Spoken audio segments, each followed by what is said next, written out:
Você sabia que psicóloga também pode te ajudar a fazer diagnósticos na educação do seu filho durante a infância? Fica aqui com a gente que a Cristiane vai falar um pouquinho sobre esse assunto.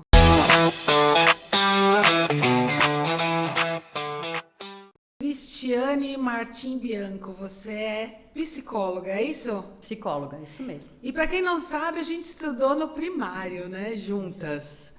Na época era primário, hoje é Fundamental 1, né? Já mudou toda a nomenclatura. A gente era muito criança, cara. E tudo que a gente passou, com certeza, muitas crianças passam hoje e a visão de hoje deve ser completamente diferente de como os nossos pais enxergavam isso, os educadores enxergavam as atitudes das crianças, as brincadeiras, até as malcriações hoje mudaram de nomes, né? Sim, E é um mundo totalmente diferente hoje. E a gente cresceu, claro, eu acredito que todo mundo cresce com alguns traumas, mas nada que impedisse a gente de seguir o nosso caminho. Eu não tinha tanto medo, mesmo porque a gente brincava tanto, porque a gente brincava na rua, brincava na escola, tinha que a gente tinha que inventar nossas brincadeiras, a gente não tinha brincadeira de graça prontinha no computador, porque nem existia, né? Na nossa época. Exatamente. Não existia. E sabe que tem uma situação que eu me lembro, até toda vez que me fala Cristiane, eu me lembro de uma situação na escola. Era muito engraçado isso, como a criança ela fantasia coisas, né? Que a gente vai guardando até a fase adulta. E eu me lembro que eu sempre fui uma criança grande.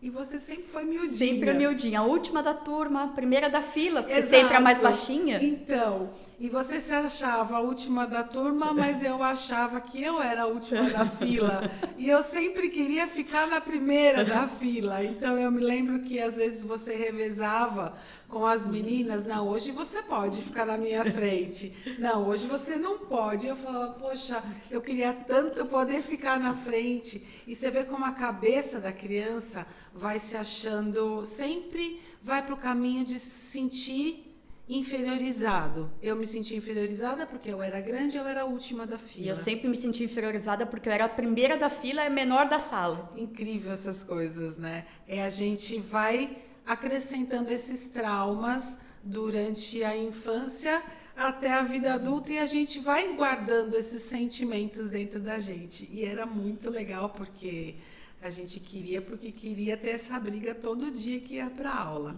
E você que tinha autoridade. Quem decide quem vem na minha frente sou eu. Eu podia pôr na minha frente quem eu quisesse, porque eu era a primeira, a dona do começo da fila, que eu odiava ser a primeira da fila. Verdade, eu achava mó barato.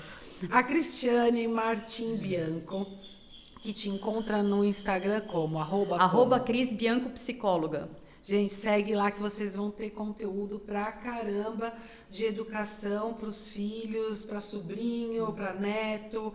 Ela é graduada em psicologia há 29 anos, neuropsicóloga, psicopedagoga, terapeuta cognitivo comportamental, famoso TCC, certo? Isso. Desde 2015 e especialista em educação especial. Dá uma pincelada, Cris, pra gente, o que cada uma dessa profissão, dessa área na psicologia pode ajudar na educação das crianças e dos pais em visualizarem alguns comportamentos que de repente não estão sabendo lidar com isso. O que cada uma dessa especialidade pode te ajudar? Tá. A neuropsicologia é uma especialidade que trabalha com as funções cognitivas, então é uma área que usa-se muito a avaliação neuropsicológica para diagnóstico, por exemplo, de um TDAH, de uma demência, de um Alzheimer e de outros diagnósticos que a gente pode ter. Então, a gente faz um mapa da função de como a pessoa funciona. Então, a gente avalia atenção, memória, funções executivas, memória operacional, planejamento, organização, tudo isso é avaliado. Então, a gente tem um mapa de funcionamento daquela pessoa quando a gente faz a avaliação neuropsicológica. Então, o neuropsicólogo, ele trabalha tanto com a avaliação quanto a reabilitação, normalmente, dessas áreas. Então, é função do neuropsicólogo.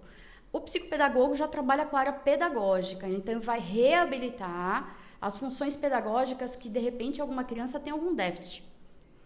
Ficou com um buraco de aprendizagem e ele não consegue caminhar, ele está com dificuldade de aprendizagem. Então, vai trabalhar com os transtornos de aprendizagem. Então, aí é a psicopedagogia, né? A TCC é uma área específica da psicologia, então é uma técnica, uma estrutura que a gente usa para atendimento clínico, que coloca lá pensamento, emoção, comportamento. Então, a gente trabalha em cima dessa tríade. Isso é o trabalho da TCC clínico. Não só para psicólogos ele é usado, mas basicamente são os psicólogos que utilizam. E a gente tem a educação especial porque eu fui 23 anos dona de uma escola de educação especial.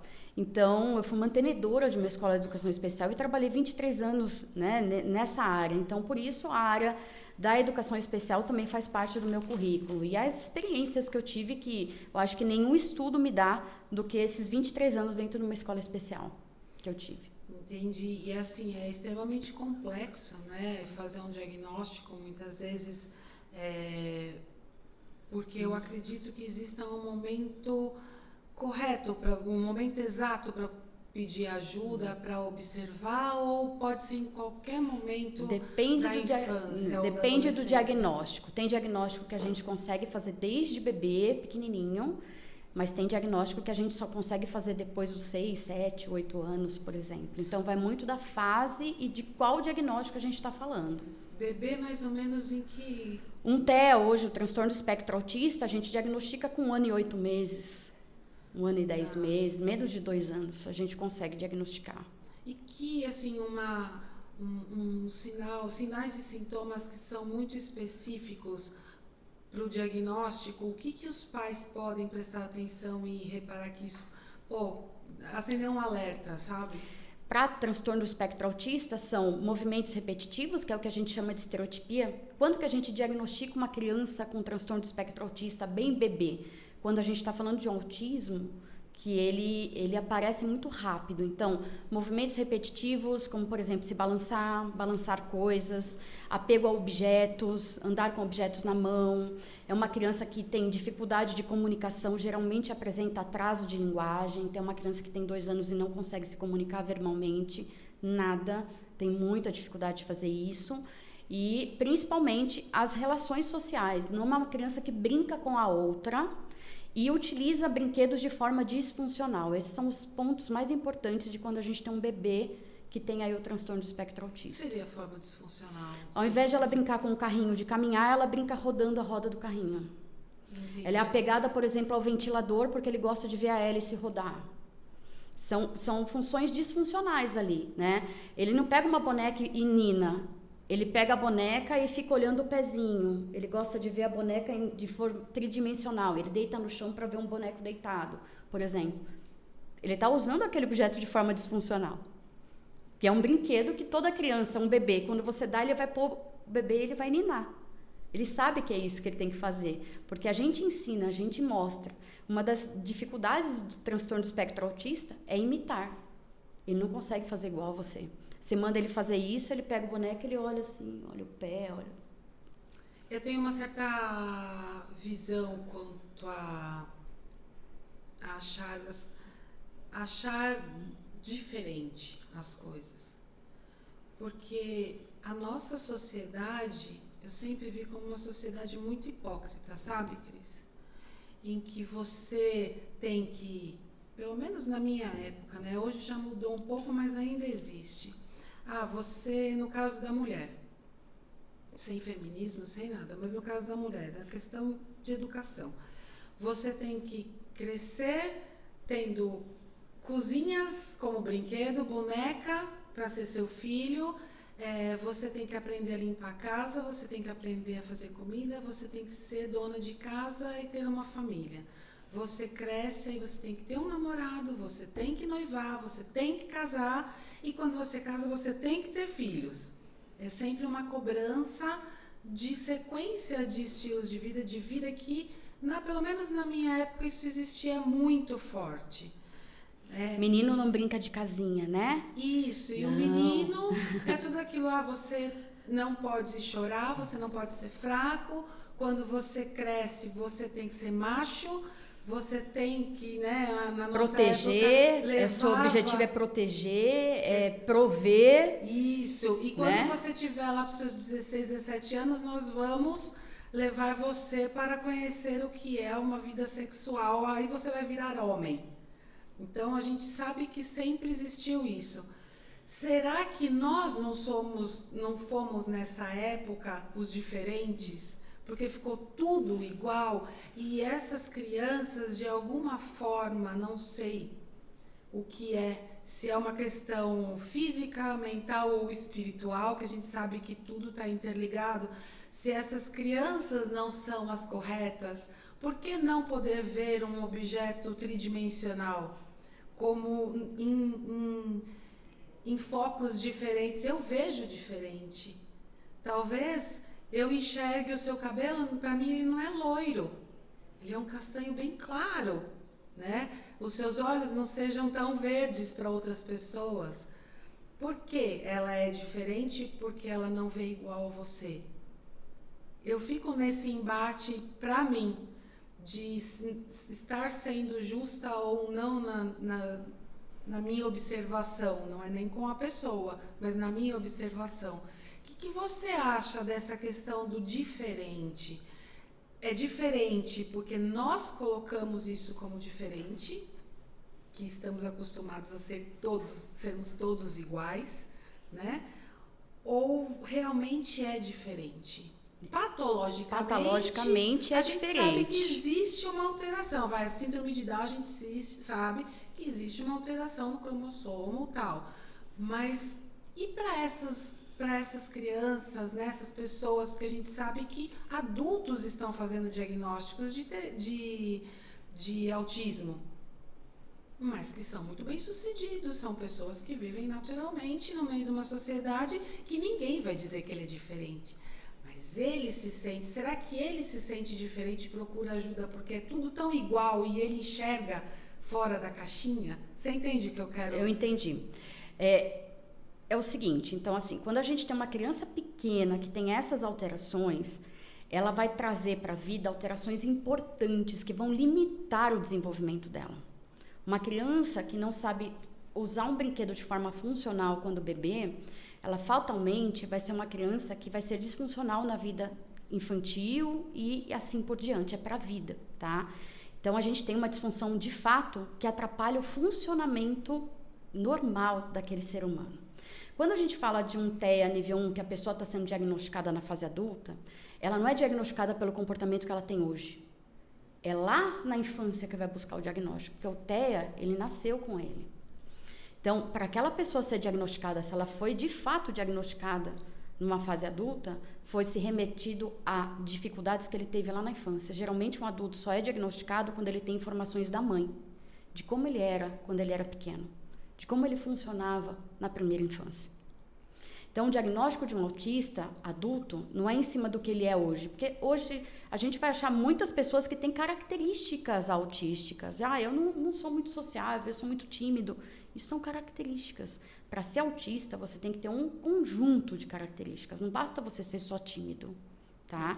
E isso tem que estar lá no início da sua vida. Não é algo que apareceu hoje, porque hoje pode ser por um trauma que eu sofri, por algo que eu vivi, pelo desenvolvimento da familiar que não foi legal, por um ambiente que eu vivi insalubre dentro de casa, hostil, e pode produzir sintomas. Mas veja, você tem que ter características de nascença. A criança tem que desenvolver desde pequena, e aí quando você fala de um TEA adulto leve, porque passou batido, ninguém diagnosticou antes, a mãe vai falar, não, ele era diferente, ele tinha isso, ele aconteceu isso, ele teve atraso de linguagem, e aí que a gente vai trazer o diagnóstico. E o que leva o adulto a buscar esse diagnóstico? Compreensão. Nada mais do que se aceitar. Nada mais do que tudo aquilo que é difícil para mim tem uma justificativa. Porque a verdade é que um TEA adulto ele tem limitações. Que muitas vezes ele luta e ele não explica o porquê. Então eu vou pegar meus pacientes que eu tenho adolescentes de nível 1 adulto. Que estão, por exemplo, entrando na universidade esse ano. A maior dificuldade deles é: como é que eu faço amigos? Estou falando de adolescente de 18 anos. Caramba! Como é que eu faço amigos? Imagina Como que eu toda falo? essa adolescência Então, você imagina o que é a limitação para ele? Eu estou falando de um cara de QI de altas habilidades, que está estudando numa hiper universidade, passou em 3 universidades federais, e ele não sabe como fazer amigos. Como é que eu vou chegar numa sala de aula que eu não conheço ninguém? O que eu faço? Aonde eu sento? As dificuldades estão dentro dele, ele não divide com ninguém. Ninguém sabe que ele tem essa dificuldade, mas ele sofre por isso. Mas então, ele é diagnosticado? Ele é diagnosticado eu diagnostiquei desde da primeira infância. E ele vem em tratamento comigo há 10 anos. E a cada fase é uma limitação que ele sente que só ele sabe. Então, o TEA nível 1 tem um sofrimento interno absurdo. Ninguém enxerga isso. Ninguém vê. Tadinho, imagina o quanto que fica se culpando, se achando inferior. Por que eu não consigo e todo mundo consegue? Por que é tão fácil para os outros e para mim é tão difícil? E quando você tem um diagnóstico, você diminui essa dor. Eu tenho um porquê desse diagnóstico, só que ele não é um limite. E eu sempre digo isso para os meus pacientes. E também não pode ser uma desculpa. Nunca, jamais. Você pode melhorar, você pode treinar. Então a gente treina. A gente treina habilidade social para esses pacientes, por exemplo. E colocar em prática, eles têm facilidade? Eles se esforçam muito. Uma energia gasta muito forte, mas eles conseguem, eles têm potencial. E vai construir família? Vai. E vai ter uma carreira fantástica? Maravilhosa. Porque tem um potencial gigante ali dentro, mas tem uma dor que só ele sabe o que ele sente. E que, na nossa visão, ele não tem nada. Porque ele não aparenta nada. Ele guarda para ele, tenta se encaixar dentro do mundo. Ele vai tentando, olha, oferecido. Tentei falar com fulano, olha, fulano veio falar comigo, eu falei, como é que você responde? E é assim que é o trabalho. Então, essa dor, ela existe. Então, até a nível 1 adulto, é um cara que tem sofrimento. E as pessoas banalizam como se fosse uma besteira. Não é. E a agressividade? A agressividade vem associada a um TED mais grave, nível 2, nível 3. Principalmente quando a gente tem atraso de linguagem. Quando a gente tem uma criança que não sabe se comunicar, ela agride. Ela usa a força física e o corpo dela como uma forma de dizer o que ela quer, como uma forma de dizer que ela não quer, por exemplo. Entendeu? Ou que ela está incomodada. A agressividade sempre, para mim, é uma forma de se comunicar. É uma comunicação. É uma forma de dizer, tem algo errado aqui. E se uma criança não foi diagnosticada, mostra uma certa agressividade, um autoritarismo, quando criança, e não foi diagnosticado na infância, quando chega na fase adulta, isso se mantém. Isso se mantém de uma forma pior, velada. Né? Aí também já é um adulto. Tá ali, né? é um adulto. Ele tem a área cerebral de autocontrole desenvolvida, mas ele tem momentos que ele perde esse controle. Então, uma pessoa que não tem um diagnóstico, mas tem esse comportamento desde a infância, ele vai ter autocontrole? Vai. Mas ele vai ser uma pessoa muito agressiva na forma de falar. Explosiva. Né? Existe algo por trás ali. A gente tem a área do autocontrole, né? Que é a área de automonitoramento e autocontrole no cérebro. E ela termina o desenvolvimento aos 25 anos de idade. Começa aos 3, termina aos 25. Então, é uma área que é a última área de ser desenvolvida no cérebro. Por isso que a gente tem uma adolescência tão dura. Por isso que a gente tem adolescentes tão agressivos. Porque eles nem têm área cerebral desenvolvida ainda. Então, a gente considera uma pessoa totalmente madura, neurologicamente, após 25 anos de idade. E, principalmente, essa área que é do autocontrole. É muito tempo. É muito tempo. E tem criança que atrasa. Porque com 25 anos você já está querendo... Você está saindo de uma faculdade. Muitos já estão formados. Exato. E já estão começando a vida profissional e eles mal conseguem ainda desenvolver esse autocontrole. Quer dizer, a gente tem, lógico, muitas áreas já desenvolvidas, essa área já está praticamente desenvolvida, mas é um trabalho árduo, que eu falo que quanto antes você começar quando criança, melhor vai ser esse desenvolvimento lá na frente. Porque a gente tem criança que essa área ainda demora a começar a desenvolver. Deveria começar aos 3. Mas tem criança que atrasa esse processo. E o mais difícil é que não é a criança que tem que procurar, né? Aí é o pai que tem que conseguir identificar alguma coisa e procurar ajuda. E assim, quais são os empecilhos que os pais, as resistências que os pais te mostram para levar a criança, na primeira consulta eu só trouxe agora porque eu tinha vergonha, eu tinha medo de julgamento. Não, na verdade eles levam porque a escola já falou 50 vezes a mesma coisa, já me chamaram 30 vezes na escola e eu vim porque eu tô cansado. Eu acho que o que eu escuto é assim, eu acho que é da idade. Né? É normal. É normal, ele é só uma criança. Não é normal. E a tendência é piorar. E quais são as maiores queixas assim que a escola coloca? Que você agressividade. É a agressividade. Agressividade. Não é nem a hiperatividade. Também agitação, agressividade. É a criança que não tem respeito pelo outro. É a criança que não fica dentro da sala de aula. Não tem limite nenhum. E os pais veem como a idade. Ele é só uma criança. Mas por que em comparação ao outro, por que o outro fica e o seu não? Por que a grande maioria consegue se controlar e o seu não? E aí tem aquela questão do pai se sentir culpado, né? Porque vem o julgamento de fora, de terceiros. Você não sabe educar seu filho. Aí ele se isola. Eu não vou mais no mercado, eu não vou mais no shopping com ele, porque ele me dá muito trabalho. Ele se joga no meio do shopping, porque ele quer um sorvete, porque ele quer um brinquedo. Então eu não vou mais. E aí aquela família vai se fechando socialmente dentro de casa. E aí você não expõe o seu filho socialmente. Cada vez vai aumentando mais a dificuldade. E aí mostra que não tem como você trabalhar só a criança, você tem que trabalhar a família. O ambiente, ele é um grande condutor. Quando a gente fala, por exemplo, de um transtorno de comportamento grave, se a gente não tiver o ambiente monitorado e conduzindo aquele caso, o remédio não ajuda em quase nada. A gente tem uma contenção química limitada com o remédio. Se a família não for uma família estruturada e um ambiente adequado, a gente não tem ganhos nesse quadro. Puxando um pouquinho a sardinha para o meu lado, Cris, eu queria... eu que sou da medicina integrativa, a gente vê muito, você falou de medicação, né, essas coisas. Eu acredito que a medicação da alopatia, da medicina moderna, ela acaba limitando o desenvolvimento dessa criança, porque algumas medicações deixam com sono, deixam a criança mais apática, tiram a agressividade porque ela está com sono, ela está mole, ela não quer papo com ninguém. Eu acho que fica pior do que se aquela criança tivesse tendo estímulos e sendo assistida de uma outra maneira. Claro que existem casos extremos e a gente sabe que existe a necessidade de entrar com drogas um pouco mais, vamos colocar entre aspas, agressivas, um pouco mais efetivas para reduzir aquela agressividade aguda, né, que a criança está apresentando, para que aquilo tenha controle.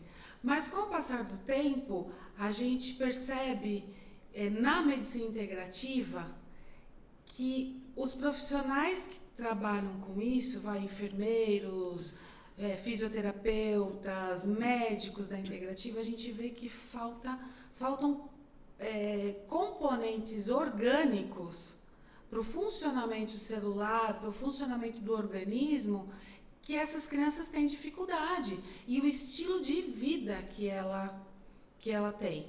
Na medicina integrativa, a gente já vê que o número do autismo está crescendo absurdamente. Por que será? Será que não é a qualidade de vida que os pais estão tendo?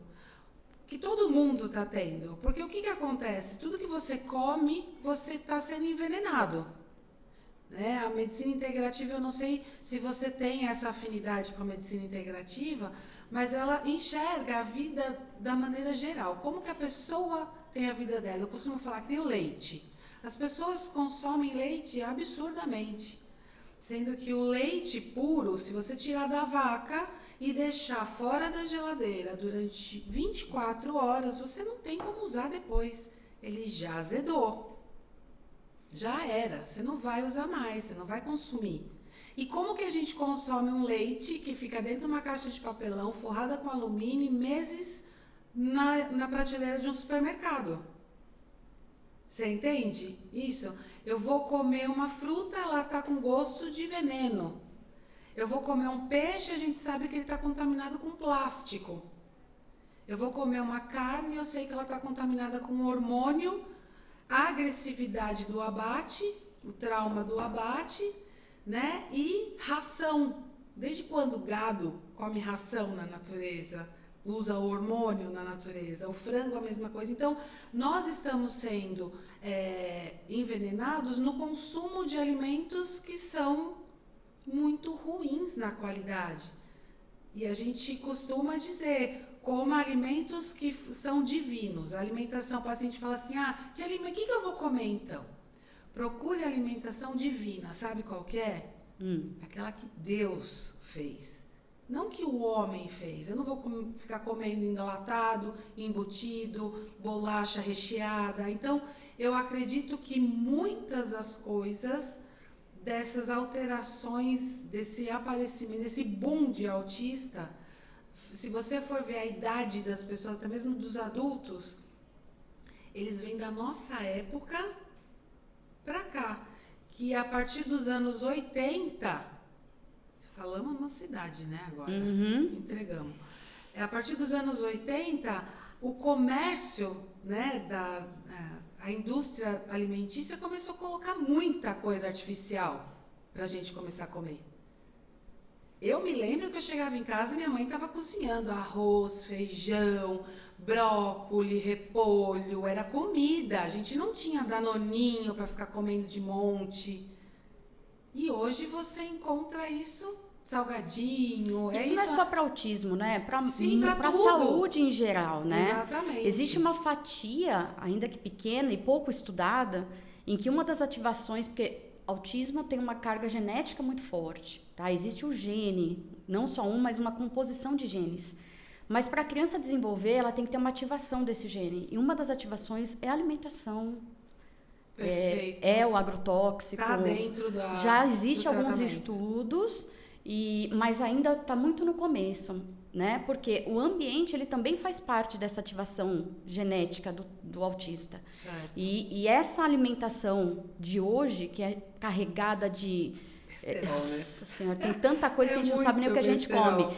Então, é uma das responsabilidades aí de ativação genética do autista. É uma fatia pequena? Mas já existem estudos sobre isso. Né? Tem que ter mais coisas, ainda vai ter mais estudos com certeza. Tá? Eu acho que vem muito mesmo da questão do estilo de vida em que nós adultos estamos tendo para procriação futura, sabe? Para ter as crianças no futuro. A gente precisa observar bastante isso. E aí eu levo isso, por exemplo, para não só alimentação, mas para a vida. Os pais não brincam com os filhos mais. Verdade, não tem mais o tempo, né? Não, é todo mundo, cada um no seu celular, no seu quarto. Mãe, traz água pelo WhatsApp. Sério mesmo? É sério. Né? Então, hoje, a comunicação familiar é digital. É um absurdo isso. As pessoas não brincam na rua, as pessoas não vão a praças, as pessoas não convivem não tem mais. Contato mais, né? Eu prego que as pessoas têm que ter pelo menos, eu imploro, uma refeição em família sem nada, sem tela. Ninguém consegue. Difícil a família que fala, conseguimos. A gente senta em família para comer sem zero tela, porque sem TV, sem nada, para a gente conversar. Isso aí, gente, é luxo hoje. É porque o relacionamento ficou virtual, né? As pessoas não têm um relacionamento interpessoal, as pessoas não trocam ideia, as pessoas ficam falando pelo WhatsApp.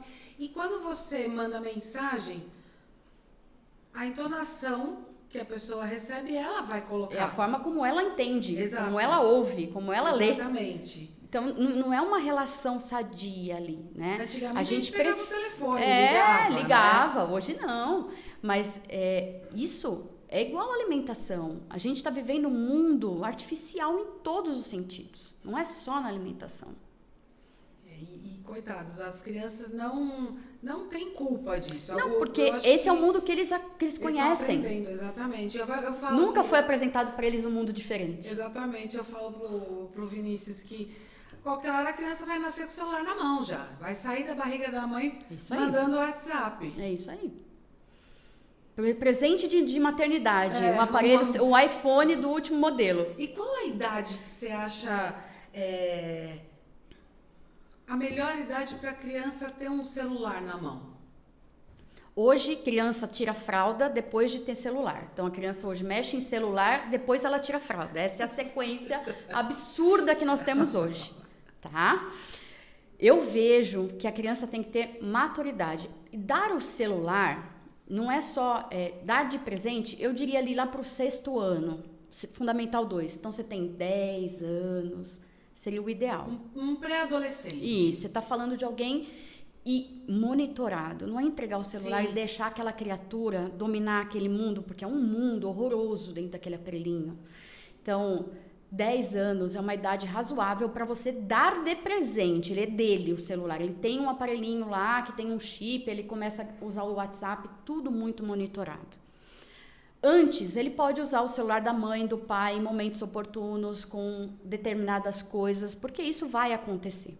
Mas tá? O que acontece, na verdade, é o pai... O que acontece é o pai troca o celular e já dá o dele antigo pro filho que tem 5, 6 anos de idade. E também o pai acaba dando... O filho tá infernizando a vida dele, quer brincar. E, na verdade, a criança quer a atenção.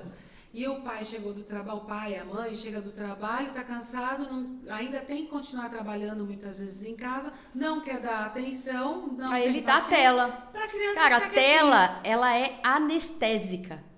Anestésica no cérebro. E depois não adianta cobrar da criança a atenção dele com você, porque você nunca ofereceu essa atenção. Aquilo gera um poder motivacional tão grande e automático que mais nada motiva na vida dele senão aquele aparelhinho de novo. Eita. É triste, porque quando você tira, você vai conhecer um leão na sua casa que você não conhece. Você tem filho? Eu tenho 2 filhas, uma de 19 e uma de 24.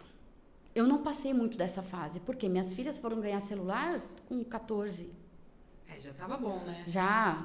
Eu não tive, minhas filhas não tiveram celular cedo, eu segurei o máximo que eu pude.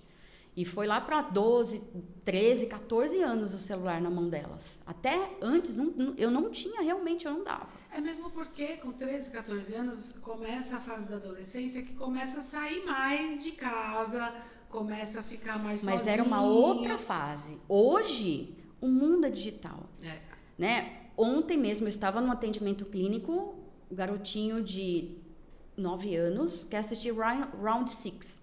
E eu tinha que convencê-lo, que a mãe estava apavorada, não sabia mais o que fazer para convencê-lo que aquilo não era para a idade dele. O que é isso? Que eu nem sei o que é. Uma série da Netflix, famosíssima, que é agressivíssima. Idade limite mínima de 16 anos. Ele tem 9. E ele quer assistir. Ele quer porque todos os amigos assistiram, porque ele não pode. E esse é o mundo, esse é o problema. E ontem eu tive que trabalhar terapeuticamente com ele, dizendo que a mãe dele faz o melhor por ele. E se a mãe dele está proibindo, ela sabe o que ela está fazendo. E que amanhã ele vai agradecer a mãe que ele tem. E essa criança tem algum diagnóstico? É uma questão de familiar, não existe um diagnóstico ali, não é patológico. Mas isso é uma realidade. Todo mundo assiste porque eu não posso. Exato, né? E aí a mãe... Aquela história que a mãe fala, você não é todo mundo, né? E hoje você não é todo mundo, ninguém engole mais. Na minha época eu engolia. Sim. Você não é todo mundo, ponto, acabou e não vai, pronto. Você acabou, tá resolvido. Hoje você não é todo mundo? Não, mas por quê? Por quê? Mas por quê? Mas por quê? E é assim, o tempo, ele consome uma energia. E como você vê essa questão das crianças serem tão questionadoras hoje? É da geração deles. Eles nascem questionadores.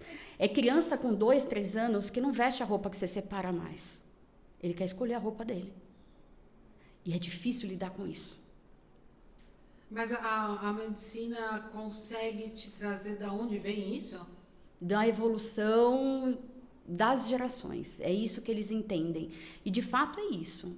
A gente tem uma geração hoje dessa faixa de idade que você está aí na primeira infância, pré-adolescência, eles são extremamente questionadores. Eles têm argumentos fortíssimos e você tem que ser um argumentador também. O não porque não funciona mais. Então negociar com a criança vale a pena? Vale a pena não. Você tem que ser o grande negociador. Porque você não tem que só falar não, você tem que falar não e a justificativa do porquê não. Tem que convencê-lo de que a sua justificativa... Mas tem uma coisa Mas que o eu digo que é bem... autoritarismo? Então, tem uma coisa que é bem importante. Eu digo que tem coisas que são negociáveis, mas tem coisas que são inegociáveis. Qual a responsabilidade dos pais perante os filhos? Saúde, educação e segurança. Segurança. Isso é inegociável. Você vai tomar banho todo dia? Isso é inegociável. Não dá, você vai tomar banho agora ou você vai tomar banho amanhã. Não, você vai tomar banho hoje. Isso é inegociável. Você vai comer, isso é inegociável. Você tem que escovar o dente, isso é inegociável. Você tem que fazer sua lição de casa agora, isso é inegociável.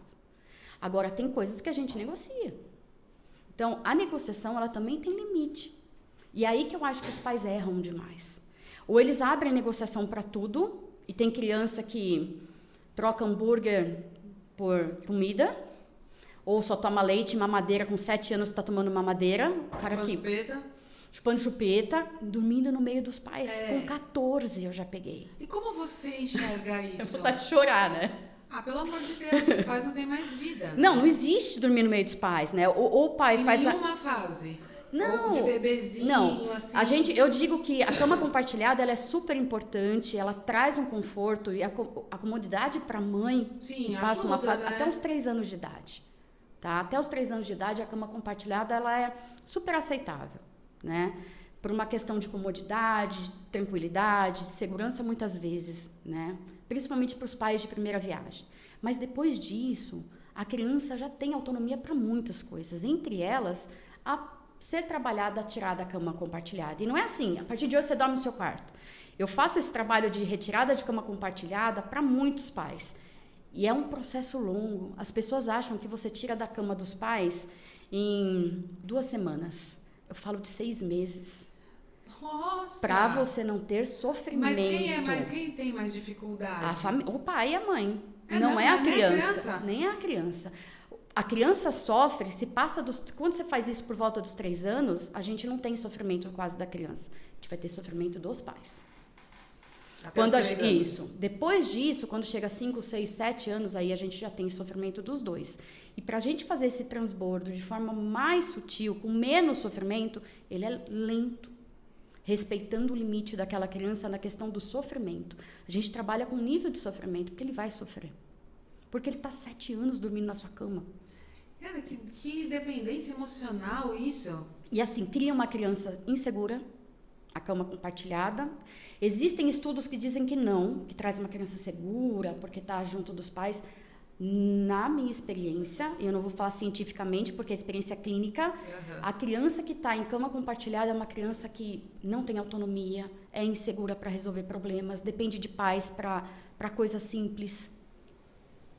É uma criança que sofre. Só vai tomar decisões se tiver autorização dos pais. Ele precisa dos pais para resolver o problema deles. A resolução de problemas fica presa. E resolução de problema hoje tem a ver com maturidade. E sem dizer que todo mundo sabe que ninguém é eterno.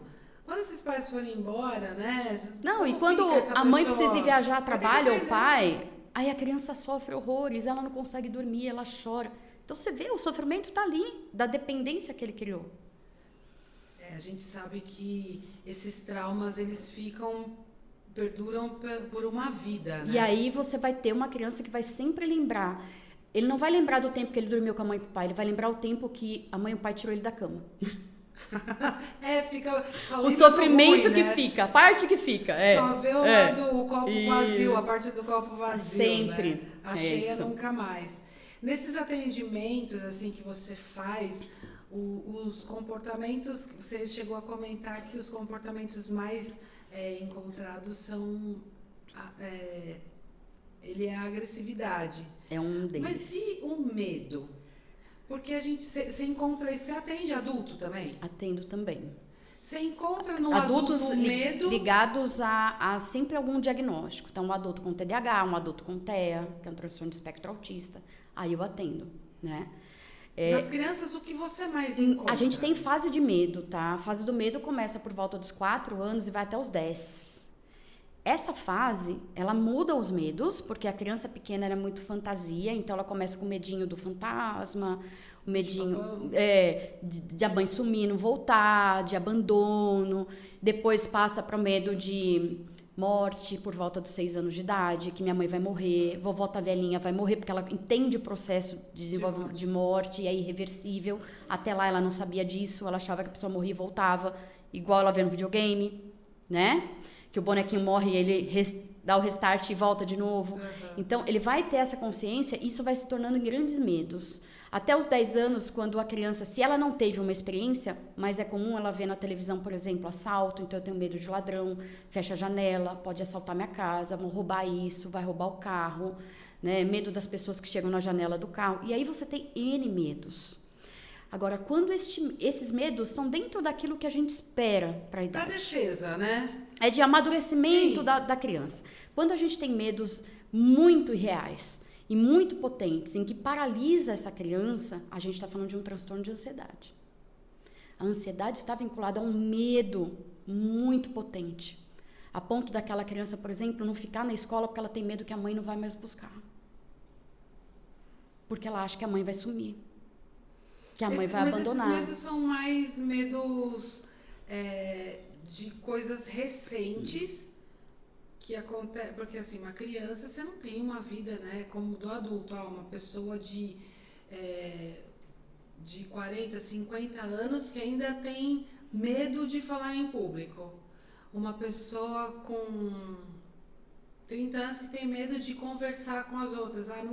Eu tenho vergonha, tenho medo Timidez. de ser criticada, ou medo de crítica, de bullying, essas coisas. Quando você leva esse medo lá pra frente, não é que te limita 100%, mas te impede de você avançar.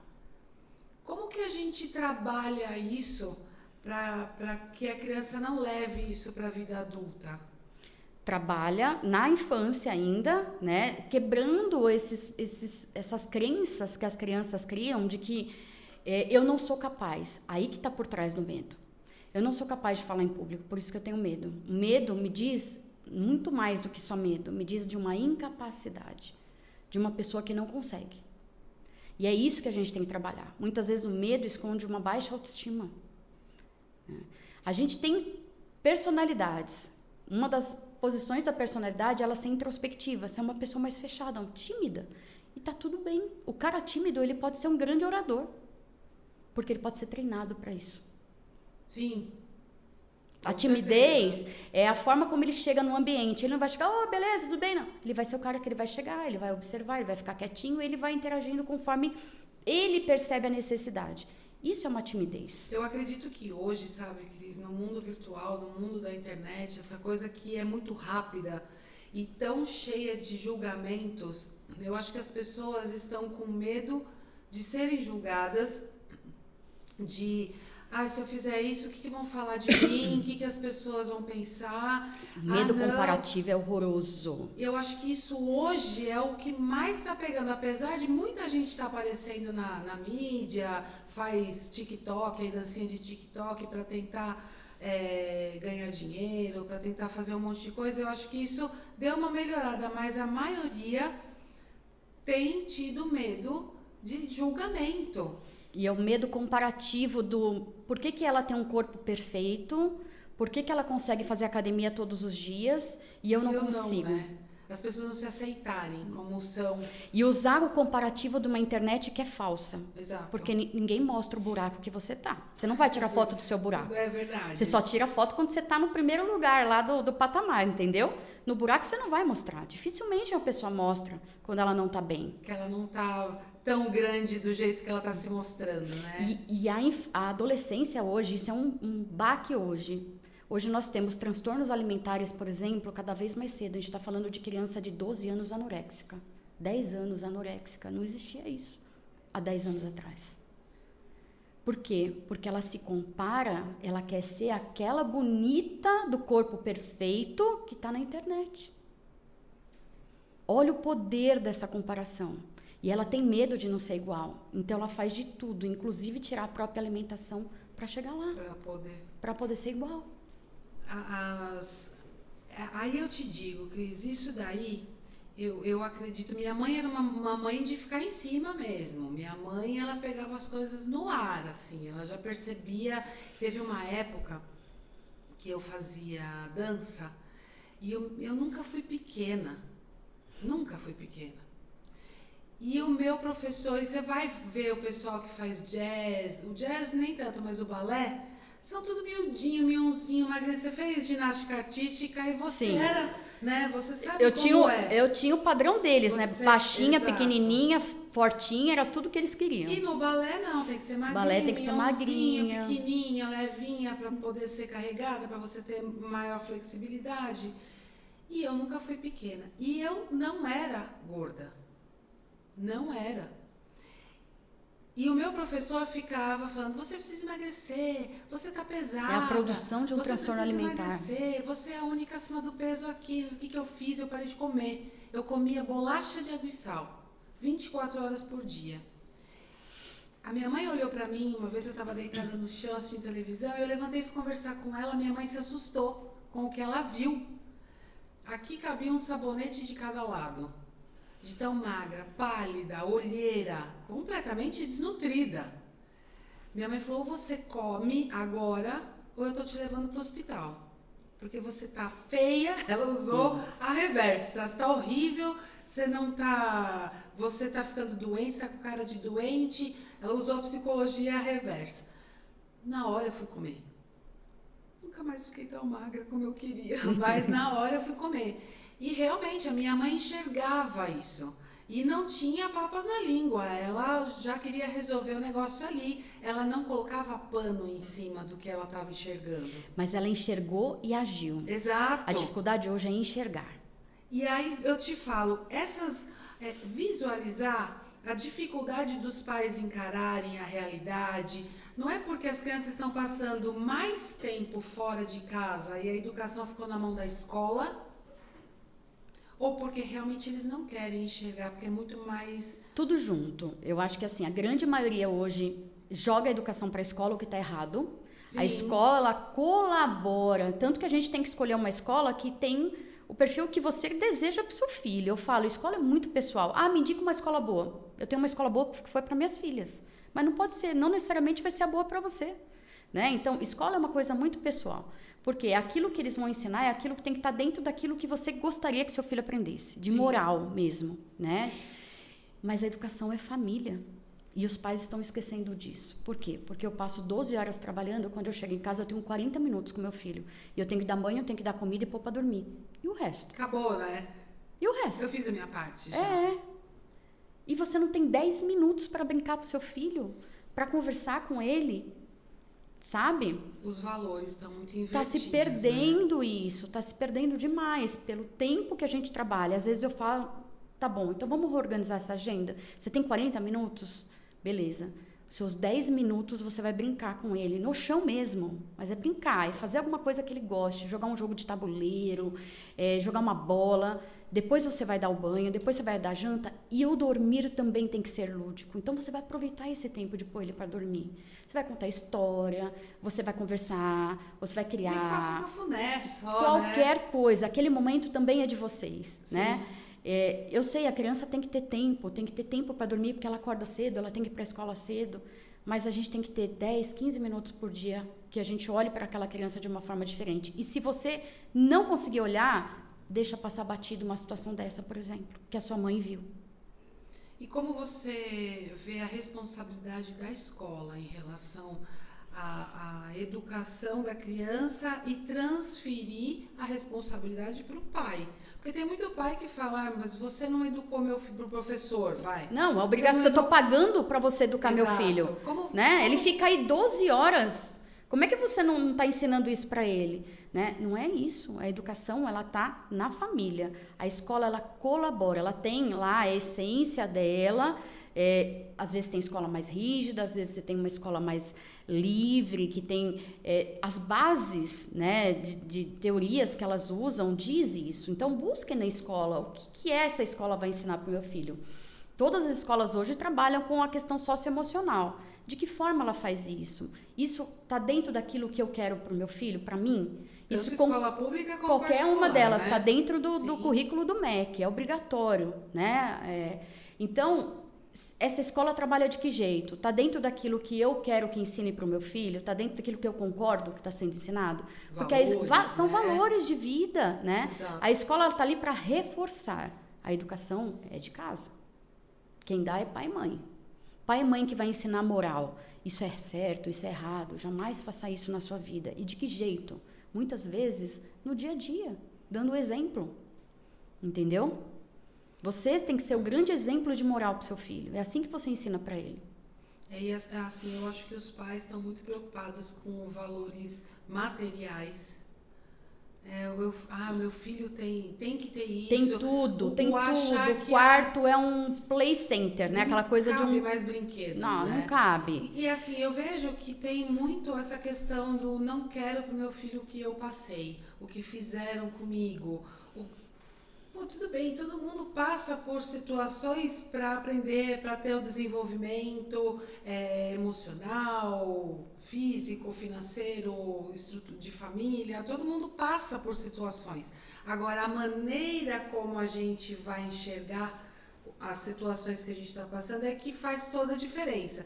Se eu transformar aquele trauma que eu tive lá na infância, a pior coisa do mundo, e não olhar o quanto eu aprendi com aquilo e não transmitir, transportar isso para o meu filho, eu não sou mãe, mas eu imagino que seja assim, eu sou filha. E eu sei os valores e os traumas, tá? Que meus pais passaram para mim, pelo menos. E se você tivesse filhos, você fatalmente transferiria para eles. Uma coisa besta. Lagartixa. Minha mãe tem pânico.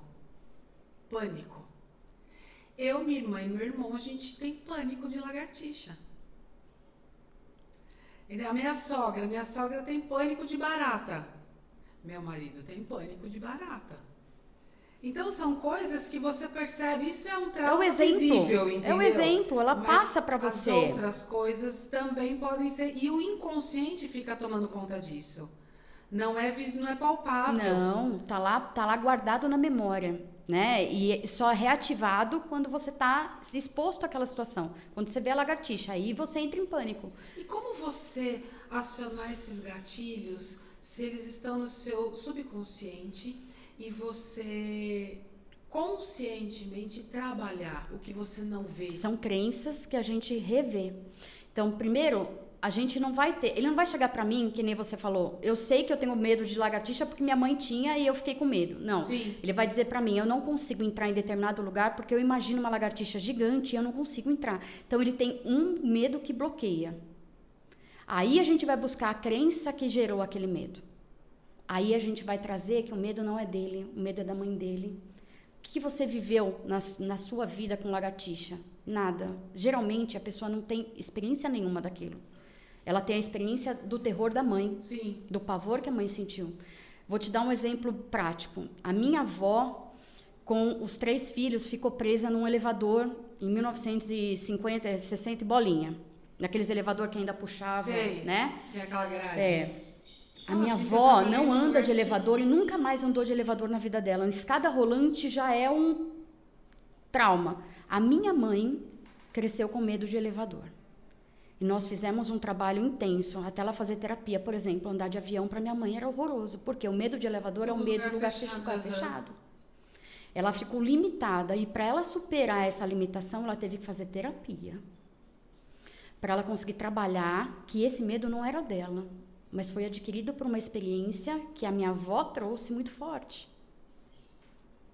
E aí, ela foi trabalhando essas crenças que não são dela. Hoje ela anda de avião? Anda. Fica bem tensa? Fica.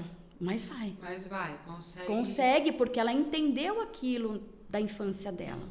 Entendeu? Então, é isso. A gente vai trabalhar essas crenças, que muitas vezes até são experiências da infância, sim. Você pode, por exemplo, eu tive uma questão de eu estava tomando banho numa casa de praia, eu nunca tive medo de barata, a barata subiu no meu pé. Depois daquilo, barata foi uma coisa que é muito difícil, até eu me ver sozinha com uma barata e ter que matar. É a mesma coisa, terapeuticamente, a gente trabalha com exposição. E depois daquilo, lógico, barata me incomoda muito, mas eu não passo perrengue, eu dou um jeito de matar hoje. Mas como trabalhar? Eu entendo que a gente tem que superar esses medos, esses traumas que foram transmitidos, passaram para outras gerações, né, para a gente através dos traumas dos nossos pais. É muito difícil você desligar, né? Não, você tentar entender que determinado trauma, determinada dificuldade, uma pessoa que não consegue, hoje a gente vê muito na internet, você não consegue prosperar porque você tem traumas relacionados aos seus pais. Como você trabalha uma coisa que não é palpável para você, porque nem todo mundo tem acesso a um psicólogo, um psicoterapeuta, ninguém, não é todo mundo que tem esse acesso. E aí você se vê como uma dessas pessoas. Realmente, meu pai não era próspero, minha mãe não era próspera, meus pais e tios, a família, a sociedade sempre disse que ganhar dinheiro, quem ganha dinheiro não é honesto, dinheiro é sujo. São crenças. Então, você está falando frases de crenças que estão enraizadas na cabeça dessa pessoa. Sim. Então, você você muda isso, então, né? Você tem, além de colocar a pessoa ter isso como consciência dela, porque normalmente não é algo consciente para ela, essas frases. Certo. Tá? Então, primeiro você tem que transformar isso em forma consciente. Porque ela tem o desejo. Ela tem o desejo, mas ela não sabe por que ela não consegue. Então, você vai voltar nas crenças, você vai reciclar essas crenças, vai mudar a forma de pensar, vai colocar as crenças no lugar que elas estavam lá atrás, que não fazem parte dela, mas de alguém que falou, e você vai mudar a ação da pessoa dali para frente. Se você não é próspera hoje, porque de alguma forma você está fazendo algo errado. Quais são os caminhos para você prosperar hoje? O que a gente tem de ação para você mudar isso?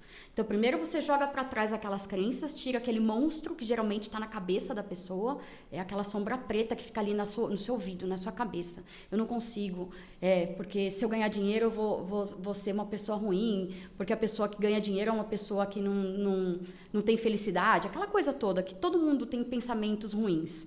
Né, que a gente chama de pensamentos intrusivos, que são, na verdade, essas crenças que foram colocadas na nossa cabeça. Então, primeiro a gente limpa isso e depois a gente monta um plano de ação. É isso que a terapia faz.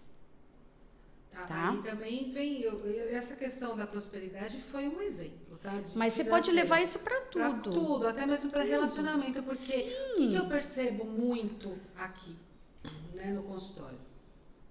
Muitas pessoas vêm com as histórias de vida repetidas dos pais, de relacionamento principalmente. É cíclico, né, o negócio? Aí você fala, você é casada? Não, eu sou separada. Qual foi o motivo da sua separação? Porque aqui, como eu falei, a medicina integrativa ela quer entender a vida daquela pessoa. Qual foi o motivo, né, da separação? Porque bebia muito, era agressiva, blá, blá, blá, e me traiu. Aí você pergunta como era o relacionamento com os pais. Com meu pai não era muito bom. Meu pai bebia, traía a minha mãe. Então e a pessoa não percebe isso. Não percebe. Ela não percebe que a vida dela se repete. No entanto, o abusado sexualmente também se transforma num abusador, por exemplo. É muito comum a gente ter esse ciclo sendo repetido.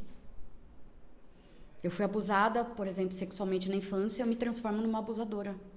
Parece que quer dar o troco, né? E na verdade é porque eu aprendi a ser assim. Aquilo para mim era uma realidade normal. Aquilo era a normalidade que eu tinha dentro de casa. Então, se eu tiver um marido que bebe, eu só vou sentir na pele, só vou finalizar esse casamento se de fato aquilo me doer demais. Porque aquilo sempre foi normal para mim. Por isso que ela suporta tanto. Por isso que ela deixa chegar até o limite do limite do limite. Ou por ela se sentir muitas vezes na obrigação de ter o mesmo sentimento e culpa por o que a mãe passou, pelo que o pai passou. Eu não posso deixar meu pai e minha mãe sentirem a mesma coisa. Eu tenho que sentir por eles, sabe? Eu sinto Existe muito uma coisa, isso. uma fala muito engraçada que eu tenho o dedo podre, porque toda vez Exato, eu escolho as mesmas pessoas, exato. né? Não é o dedo podre, é que você procura característica de no perfil, outro, né? aquilo que você está habituado a ver. Exatamente. Entendeu? Você acaba aceitando no outro as falhas que você tinha dentro da sua casa. Aquilo se repete.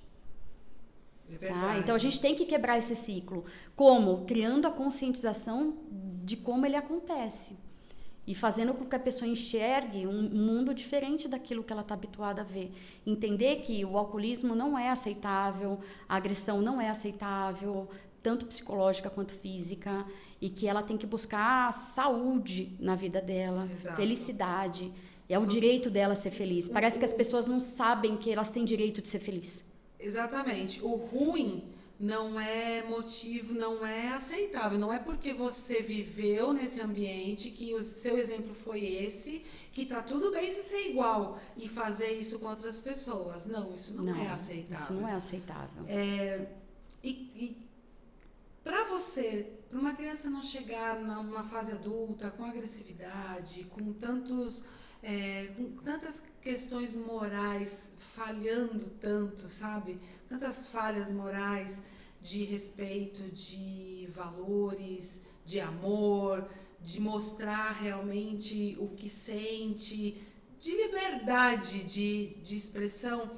Qual a dificuldade dos pais em pôr limite? Precisa ter limite, independente da questão patológica daquela criança. Não importa. Limite é um ato de amor, que eu digo. Porque se você ama seu filho, você diz não. Você mostra para ele o verdadeiro mundo. Você não monta para ele um mundo perfeito. Você mostra para ele o mundo que existe e que ele vai viver pro resto da vida. Você prepara seu filho para o futuro. Eu tenho um programa que eu vendo que chama Programa SOS Mães, né? E ele é exatamente trazendo isso, mostrando desde o equilíbrio da família, a importância disso, a importância de a gente educar com limite, com responsabilidade. Você é a pessoa madura da relação, você tem que saber o que você está fazendo. Todo mundo fala assim, criança não vem com manual. Não vem, mas você pode criar o seu, se você estudar. Porque se a gente estuda para ser enfermeiro, se a gente estuda para ser psicólogo, para ser médico, por que você não pode estudar para ser mãe? Hoje, uma mãe que não busca alternativa, que não sabe, faz ao léu, ou faço o que eu aprendi com a minha mãe, não cria filhos para o futuro. Porque você carrega da sua mãe uma coisa que é da geração baby boomer, que é as nossas mães. E você está lidando com uma geração Z, alfa. Extremamente questionadora, né? Totalmente diferente. Então, eu falava, eu tinha medo do olhar do meu pai. Meu pai não precisava abrir a boca. Aliás, eu preferia que ele abrisse a boca. Ele doía, baixinho também, ele eu preferia que ele abrisse a boca, caramba, ele doía menos. Não, porque o olhar que ele me dava. Mais tarde a gente conversa. Nossa, acabou, aquilo era o fim do mundo. Mas hoje, isso não funciona, cara, não funciona. Então, a gente foi educado com autoritarismo, é fato. Hoje o autoritarismo não funciona, não é questão, ele faz mal, claro que ele faz, a gente carrega um monte de coisa, mas ele não funciona, essa que é a realidade. Hoje a gente tem uma geração diferente, você tem que aprender a lidar com essa geração. Então, por isso que eu pensei em escalar esse processo, para isso que eu fiz o meu programa, porque eu precisava entregar para os pais esse caminho que eu gostaria de ter tido. Eu fui aprendendo, batendo cabeça, que é o que a maioria faz. Sim.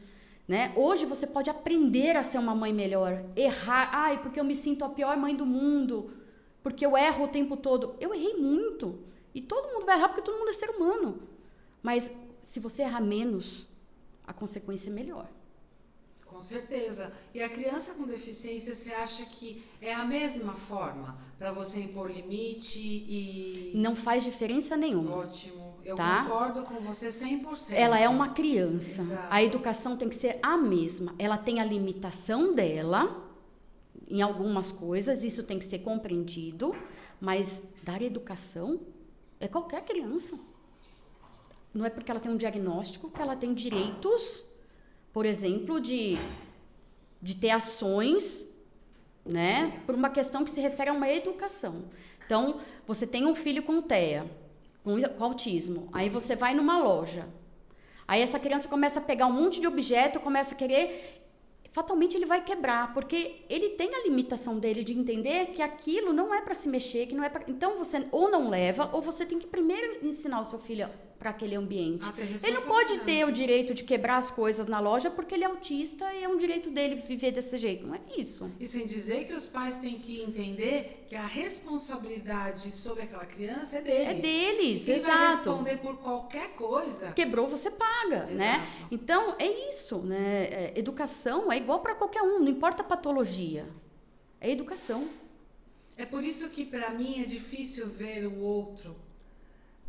Lógico, eu estou dizendo crianças que aparentemente você olha, não tem patologias visíveis, não o caso do síndrome de Down, um PC, uma paralisia cerebral, você sabe que anatomicamente e fisiologicamente tem alteração, a gente sabe. Se o autista tem, ou o hiperativo, se tem alguma alteração fisiológica, que é discreta, eu não consigo ver como diferente, sabe? Se a educação tem que ser a mesma, se os limites têm que ser os mesmos, por que eles são diferentes? Eles são diferentes do que o padrão nos coloca.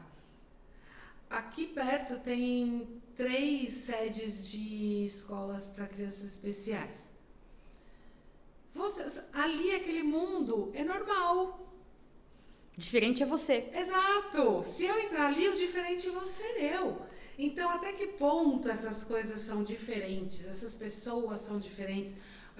Eu sou diferente. Você é diferente. Todos nós somos. Graças a Deus. Ainda bem. Porque se fosse todo mundo igual, ia ser muito chato. Então, para mim, eu ainda tenho essa dificuldade. Talvez um dia eu aprenda, né? Assim como eu aprendi um dia que o médico falou assim, um paciente em fase terminal, ele falou, Flávia, a pessoa tem que ter o final da vida dela com dignidade. E eu achava que aquilo que ele estava fazendo não era digno. Que a coisa fosse natural. Eu não achava o natural ser dignidade para o final da vida. E hoje eu entendo o que ele fez.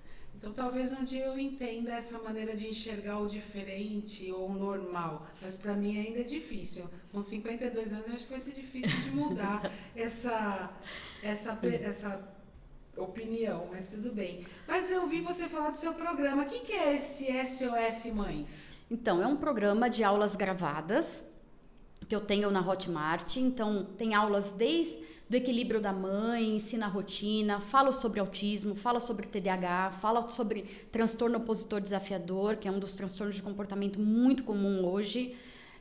Falo como as gerações, explico sobre as gerações para você entender melhor seu filho. A ideia é deixar o processo de educação mais leve e trazer um processo de educação para o futuro. O que a gente vai ter daqui 10 anos? Né? Eu quero crianças responsáveis, crianças que assumem as escolhas que fazem na vida.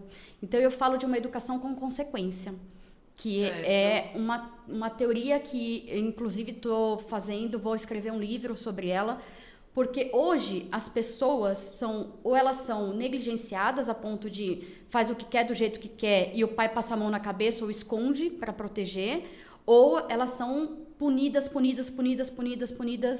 e a criança cresce quase sem roupa, né? Porque a única coisa que falta é tirar a roupa daquela criança. A roupa é a comida, porque ele tirou tudo. Eu já tive adolescente que não tinha porta no quarto e nem no banheiro. Quer dizer, você tira até a individualidade do ser humano. E aquilo não é saudável. Que ser humano que você está criando? Que mãe que vai ser aquela menina, por exemplo? Né? Então, a minha ideia é essa, é trazer aquele manual que todo mundo procura no filho.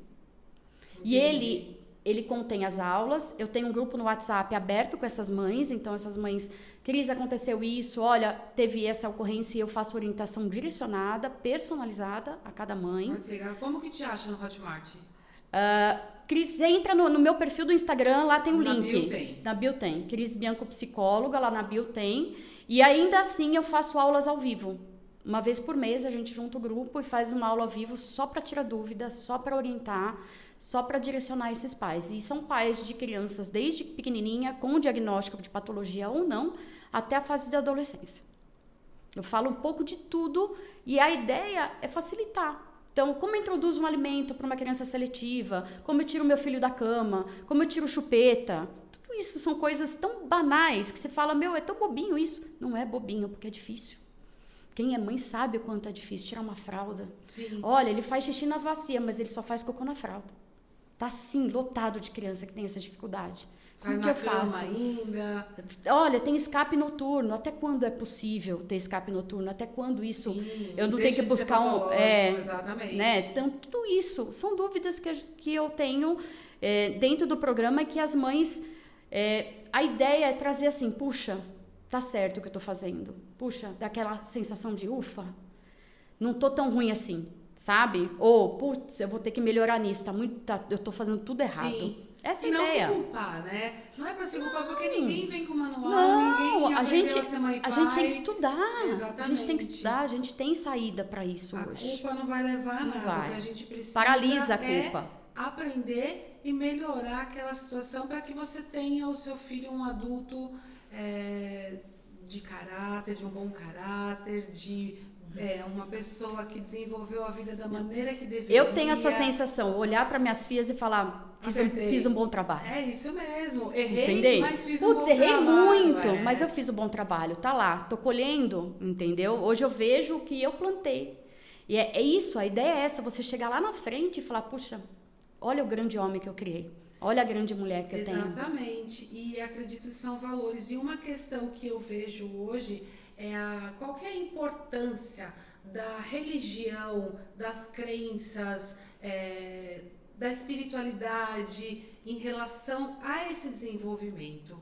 Como que deve ser isso? Tem que ter? Ela é base. Ela tem que ser base familiar, seja qual for a religião que a família escolhe. Às vezes, eu tenho visto como sendo a última das opções. É do desespero. Eu vou buscar, vou buscar Deus. Deus tem que ser a base de tudo. Ele tem que estar lá no começo. A criança deveria crescer dentro de uma religião já. Deveria vir e seguir esse processo. E hoje a religião é buscada em último caso. Que às vezes eu falo, eu pergunto, você tem uma religião? Você participa? Você prega isso em casa? Você leva seu filho? Né? E às vezes as pessoas falam, eu fui, minha mãe me levava. Porque antigamente era assim. Minha mãe me levava. E minha mãe fazia eu ir. E eu ia de bico, mas eu ia. Entendeu? Muitas vezes. E eu sei o quanto isso foi importante para mim. E eu, muitas vezes, insisto para minhas filhas ainda. E eu falo para elas, é importante, seja lá qual for, não precisa ser a minha. Mas eu acredito também, sabe, Cris, que não é nem a questão de você ir até um espaço. Que hoje a gente sabe que conversar com Deus ou com uma força maior, você pode estar em qualquer lugar. Em todas as coisas, a gente pode estar em casa, dentro do banheiro, tomando banho, sozinha dentro do quarto, você está conversando com Deus. Mas trazer isso como pauta de conversa dentro de casa. E fazer disso uma rotina, tá dentro, semanalmente na sua casa. Conversa sobre religião, sobre uma força maior, sobre a importância de bons pensamentos, de acreditar em Deus, da força de Deus. Traz a palavra dele. Não é isso que ele quer da gente? Então, se você é pai, leva isso para os seus filhos, que são valores inabaláveis. Ninguém vai tirar essas palavras que foram ditas por ele de nenhum lugar. Foram as únicas palavras que mantiveram e ninguém tira, né? Que foi a palavra de Jesus trazendo o que o pai dele queria. Então, eu concordo com você que tem que ser a base, porque são os valores que essa criança vai crescer tendo. É isso. E de que existe uma força maior, que você tem que ter E que no momento do desespero, aquilo que dá suporte. Não entre em desespero. Né? Aquilo tem que te dar o suporte, né? Exatamente. Acreditar que existe algo maior.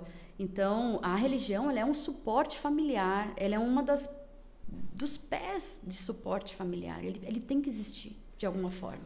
E aí eu te digo, o que Freud diria dessa galera de hoje? Freud é muito doido. Freud estaria alucinado com a galera de hoje, né? Mas a gente tem tantos desvios na vida, né? Eu acho que Freud não explicaria a galera de hoje. Não conseguiria? Não conseguiria explicar. De tão difícil que está hoje, de tanto desvio que a gente tem. Você acha que a característica dele era da uma galera de hoje? Ele era muito questionador. Ele foi, né? Ele foi um... Ele era rebelde. Ele era, sempre foi. Lá da base da psicologia, ele revolucionou, né? Exatamente. Psicologia é o que é hoje com base nele, né? Então a gente tem muita coisa. Ele era um cara fantástico. Gente, sigam a Cristiane no Instagram. Ela tem vários vídeos explicando como agir com determinadas ações, as atitudes do seu filho. Às vezes você está no mercado, ele se joga no chão, faz birra, grita. O que você faz? Você bate nele? Você deixa ele ali? Você grita com ele? Como agir com determinadas situações que às vezes os pais ficam paralisados, envergonhados, desesperados e se sentindo culpados. Pô, eu sou um pai bosta, né? Que eu não sirvo pra nada, eu não consigo nem ser pai. Eu sou uma porcaria, eu não sei educar meu filho. Então, para que você não se sinta assim, segue a Cris, ela vai poder te ajudar bastante. E aí entra lá no SOS Mães, o curso que ela tem lá na Hotmart. Procure ajuda. Se você está nesse desespero, procure ajuda. E a gente, Cris, como profissionais interdisciplinares, né? A gente está aí sempre para ajudar as pessoas. É isso que as pessoas precisam entender. Nós estamos aqui para ajudar, seja eu como enfermeira, você como psicóloga, médico, pedagogo, seja quem for, que trabalhe com essas crianças, que consiga enxergar essa diferença, que para mim não é diferença, mas do que está acontecendo, que às vezes os pais não enxergam isso, eu acredito ser normal, porém não pode ser a cegueira. Você não pode deixar esse pano na frente dos olhos. Seu filho tem uma alteração, está complicado para o desenvolvimento dele futuro, isso vai impedi-lo de ter uma vida adulta legal, ou até uma adolescência legal. Procure ajuda. Às vezes nós somos vistos como inimigos. Exato. O bem-estar é do seu filho. É porque a verdade é cruel quando ela é dita. Como que você fala para uma mãe que o filho dela tem um transtorno, uma deficiência, por causa disso? Ou que você diz que ele faz birra porque você não sabe lidar com o comportamento. Exato. É difícil para a mãe entender isso. Dói. Exato. Dói, né? Mas é bom. Através da verdade, eu sempre falo, por pior que a verdade seja, por mais dolorosa que ela seja, é a melhor maneira de você resolver as coisas, porque ela é real. Porque quando você fantasia uma coisa, você não consegue resolver uma fantasia. Agora, o real, o concreto, você consegue resolver, mesmo que ele doa. Mas ele é real e é mais fácil de resolver. Com certeza, com certeza. É isso. O que você deixaria para essas famílias aí? Porque não vou falar pai e mãe, porque nem sempre são os pais que criam essas crianças, né? Para quem cria, busque conhecimento, estude, procure o que é melhor para o seu filho. Primeiro pense o que você deseja que seu filho queira ser no futuro. E em cima disso, você tem que agir hoje. Eu sempre digo, não perca tempo. Porque o problema é que as pessoas acham que as coisas, o tempo cura. O tempo não cura. O tempo não cura comportamento, o tempo não cura dores que essas crianças sentem. Essas crianças precisam muito de ajuda, de direcionamento. E quem vai fazer isso são vocês que são os responsáveis. Então, pensando no futuro, haja hoje. Busque o seu conhecimento, faça o melhor que você pode. Falhar faz parte. Sentir culpa também, mas ela não pode te paralisar, ela tem que ser um impulsionador para você melhorar e fazer melhor da próxima vez. Acho que é isso. Muito bom, Cris. Cris, muito obrigada pela sua presença. Eu que agradeço. Foi muito bom rever você. Eu também acho. A gente era tão criança e agora duas mulheres, duas profissionais que estão aí tentando ajudar as pessoas da melhor maneira possível. É isso. Gente, fiquem com Deus. Sigam lá no YouTube. Esse podcast vai estar lá no YouTube. Me sigam lá no Instagram, @FlaviaAmbroise. E próximo podcast a gente vai ter mais profissional da saúde aqui, agora falando sobre centro cirúrgico, como que o profissional trabalha, qual a função dele dentro do centro cirúrgico. Muito legal. Cardiologia, UTI, urgência e emergência, vai ser legal também. Tá bom, gente? Fiquem com Deus. É verdade. Eu quero agradecer a MDS Foto e Vídeo, que ajuda a gente aqui com o áudio, as imagens. E quero agradecer também a Nani Arteira, que é ela que faz os meus cadernos de anotação, tudo com material reciclável.